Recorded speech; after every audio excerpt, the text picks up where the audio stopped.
Hola a todos y todas, mi nombre es Natalia Armentano y la idea es que en este encuentro podamos abordar el cuadernillo de jurisprudencia de la Corte Interamericana de Derechos Humanos, el número 6 particularmente, en lo referente a la desaparición forzada de personas, que es el tema que nos convoca. En primer lugar, a modo de introducción, lo que les quiero acercar es la utilidad de este cuadernillo, ya que lo que hace es recopilar extractos de párrafos relevantes de los casos más resonantes y de mayor utilidad en lo referente a la materia, como así también las medidas provisionales que se dispusieron en cada caso en particular. Eh, en este cuadernillo se sistematiza los criterios que rigen a la desaparición forzada de personas en cuanto a la jurisprudencia y también fija estándares de derechos eh, en tres ejes, ¿no? Primero en cuanto a la víctima, en cuanto a los familiares de la víctima y en cuanto a los deberes y esta contrapartida que tiene que tener el Estado como garante de estos derechos. Y también lo positivo de este cuadernillo es que se plantea desde una actualización constante. Entonces, a lo largo del mismo se va viendo en muchas cuestiones, como por ejemplo la personalidad jurídica, que ya lo vamos a ver, cómo la Corte va cambiando de criterio y la utilidad que nos puede traer a nosotros al momento de argumentar una acusación, una defensa, el rol que debamos ocupar en cuanto a la litigación para poder sostener nuestras posturas. En primer lugar, son un montón de fallos que ustedes ya van a leer como parte del trabajo práctico, después se les va a ir dando bien las indicaciones, pero también la complejidad que reviste, ya que es una violación de derechos humanos con características complejas. Entonces, de ahí la importancia y la utilidad práctica de este cuadernillo. En primer lugar, en cuanto a la naturaleza y características de estas violaciones de derechos humanos,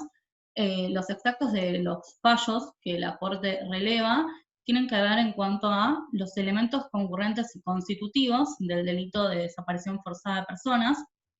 eh,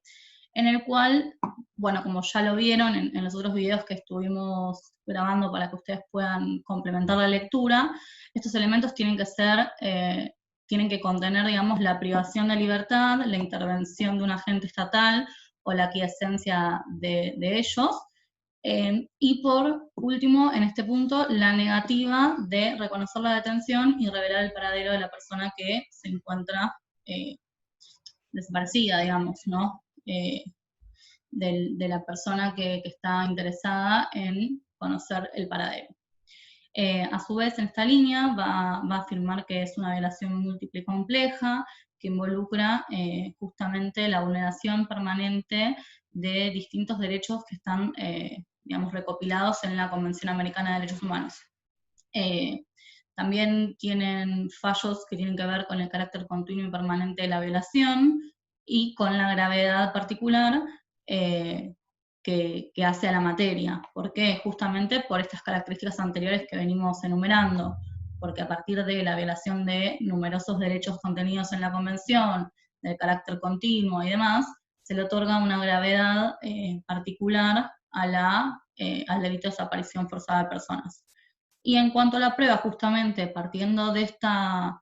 particularidad y esta gravedad que reviste este delito, se tiene en cuenta la prueba indiciaria con carácter de presunción judicial. Justamente porque al ser miembros del Estado, quienes llevan adelante estos delitos, justamente lo que suele suceder muchas veces es que utilizan esos medios con los que cuentan para destruir las pruebas y de esta forma se dificulta justamente la investigación, también conocido muchas veces como el concepto de crimen perfecto, y de esta forma lograr la impunidad.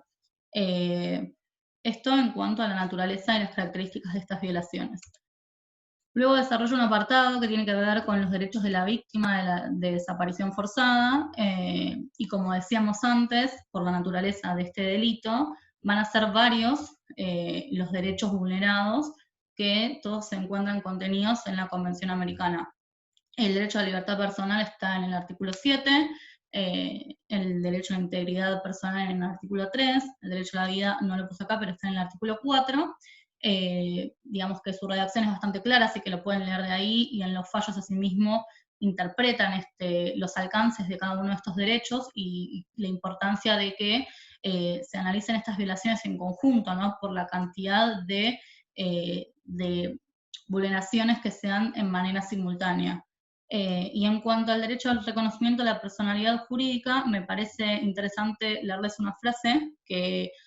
desarrollan en uno de los fallos en particular, que es el caso Anzualdo Castro versus Perú del año 2009, donde dice que justamente en este reconocimiento de la personalidad jurídica, lo que sucede en la desaparición forzada de personas es que se niega su existencia y se la deja en una suerte de limbo o situación de indeterminación jurídica ante la sociedad y el Estado.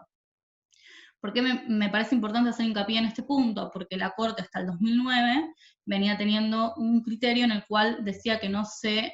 violentaba o que no se violaba puntualmente el derecho al reconocimiento de la personalidad jurídica, sino todos los otros derechos que están enumerados en esta filmina. En cambio, a partir de 2009 empieza a decir que sí también se puede dar en simultáneo, obviamente atendiendo el caso concreto, una violación al derecho del reconocimiento de la personalidad jurídica. Justamente la personalidad jurídica, entendiéndolo como a la persona como un ente susceptible de, o sea, como titular de derechos y obligaciones. Por eso la importancia de tener en cuenta este derecho también. Y esto es interesante porque al haber ido actualizando este cuadernillo de los distintos criterios, uno puede ir viendo cómo va cambiando a lo largo del tiempo. Luego también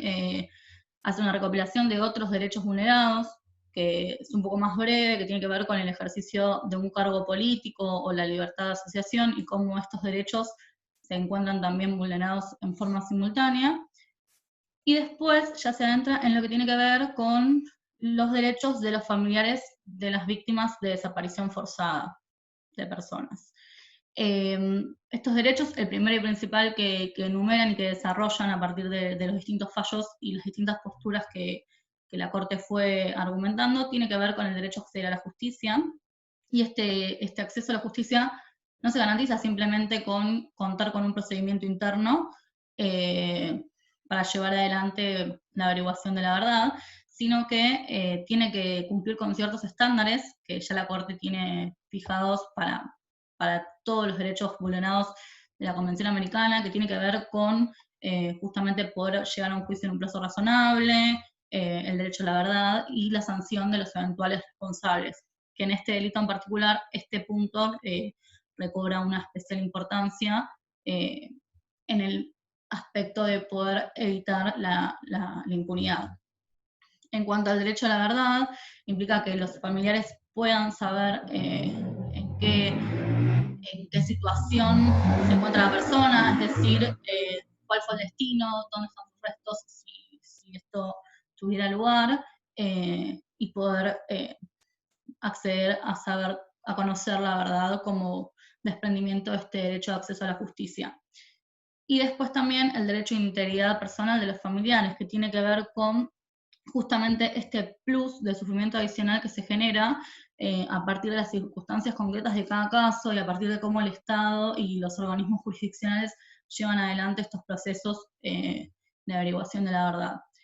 En cuanto al derecho a acceder a la justicia, agrego una cosa más, que acá lo puse, que es el habeas corpus como recurso judicial efectivo, ¿no? Como también dentro de lo que implica el acceso a la justicia y el poder contar con una herramienta que impida justamente la desaparición o la indeterminación del lugar de detención de la persona, de la víctima de la desaparición. Ya adentrándonos en los deberes del Estado, principalmente los centran en esos tres grandes grupos que tienen que ver con, en primer lugar, garantizar los derechos establecidos en la Convención, de la cual el Estado es parte y luego acepta la competencia de la Corte Interamericana, y hacen la aclaración justamente en toda la jurisprudencia que van construyendo a lo largo del tiempo, en que estos delitos, y este delito particular de desaparición forzada de personas, hace una ruptura radical con el tratado, o sea, viola numerosas disposiciones y también desconoce la obligación del aparato del Estado de modo que pueda garantizar los derechos, o sea, los derechos que regula la convención de la cual uno, digamos, adapta e internaliza a su sistema de derecho. Luego se adentran en las medidas de prevenir, investigar y sancionar. En cuanto a prevenir, van a hablar de las medidas, ya sea de carácter jurídico, político, administrativo, que promuevan la salvaguarda de los derechos humanos y que aseguren que estas violaciones, en caso de perpetrarse, eventualmente van a tener las consecuencias de un hecho ilícito. Es decir, tanto la obligación de prevenir como de investigar y de sancionar tiene que ver con justamente este fin de evitar la impunidad. En cuanto a investigar, que también guarda relación con el acceso a la justicia y el derecho de las víctimas y de los familiares de acceder a la justicia, con que no solamente sea un requisito formal, sino que este proceso debe llevarse adelante con la seriedad que el caso merece, es decir, no se cubre esta obligación con el simple hecho de una sucesión de actos formales. Y en cuanto a sancionar, bueno, refiere puntualmente a que todas las personas que intervinieron en las conductas constitutivas de la desaparición forzada sean efectivamente sancionados.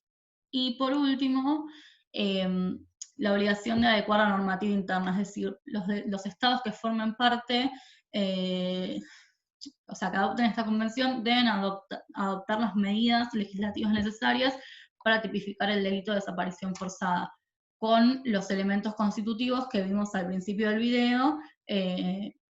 para poder de esta forma cumplimentar con los deberes que de allí se desprenden. Luego, no menos importante, van a desarrollar los principales fallos y los principales temas de estos fallos en relación a las reparaciones pecuniarias, van a diferenciar entre daño material e inmaterial, y luego van a plantear distintas medidas de satisfacción y garantías de no repetición. Como ser, a modo de ejemplo, yo les enumeré algunos, pero en el cuadernillo están todos correctamente categorizados y desarrollados, como ser, por ejemplo, el sistema de información genética, educación en derechos humanos para funcionarios públicos, acceso a los archivos estatales, creación de monumentos, entre otras. Estos van a ser los deberes que el Estado debe llevar adelante para de esta forma justamente hacer hincapié en evitar la impunidad. Bueno, esto es todo por ahora, cualquier duda igual me pueden consultar y la idea es apoyar un poco el material de lectura que ustedes tienen, así que cualquier cosa estamos en contacto. Un saludo y buenas tardes.